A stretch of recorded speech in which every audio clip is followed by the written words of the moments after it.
I said a week or two ago, I said, OSHA's putting out this rule. They're going to say that whatever you need to do, but they're going to move the goalposts, and they're going to say, if you don't have a booster by a certain date, then you're unvaccinated. You could lose your job. People tried to say, oh, that's not what they said. Well, now even Fauci is saying he wants the boosters to count. New Mexico said, unless you do the boosters, they're going to consider you unvaccinated. So we reject that approach. That approach would upend a lot of people's jobs. I can tell you that right now. And so we are happy to be able to do that. And I look about Ashley Moody, Attorney General, is going to speak in a minute. The state of Florida, we have filed a lawsuit. So we're already challenging the OSHA lawsuit. That's now been consolidated in the Sixth Circuit Court of Appeals. And look, there's a lot of different things that happen legally on these things, but I can tell you this. The ultimate result of that OSHA lawsuit in the Sixth Circuit is that thing is going to crash and burn. It's going down. That's for sure.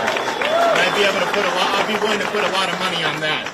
So we have that. But we're also, Florida, we're challenging the mandate on federal contractors. You're going to have a lot of people lose their jobs as federal contractors in January. So we have that we're doing, and that's in Tampa in federal district court, and we think that we're going to be successful there.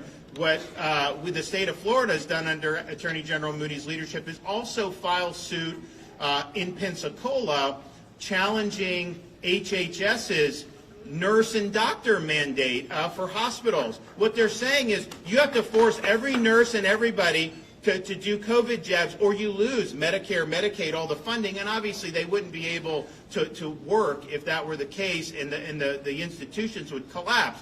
And so we think that that's illegal. We think it's unconstitutional. But here's what really bugs me about this one.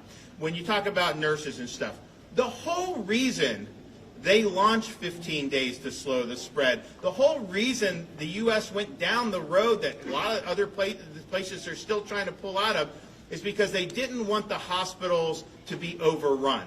That was the reason they did it. And so you had to make sure you preserve hospital capacity. So that's what they said then.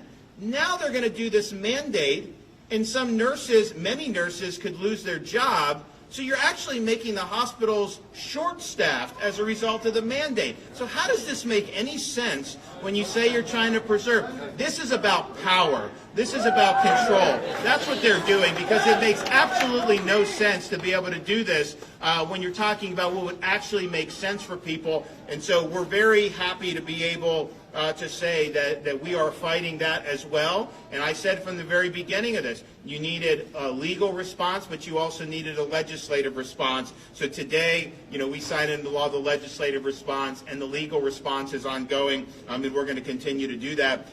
So I really want to thank everyone for being a part of this. It's, I didn't think we had any time to waste. I mean, at the end of the day, we're going to have a regular legislative session starting in the middle of January. But I was looking at all these deadlines. You could have thousands and thousands of people lose their jobs by then. So I thought we needed to come in special session. They were able to do it.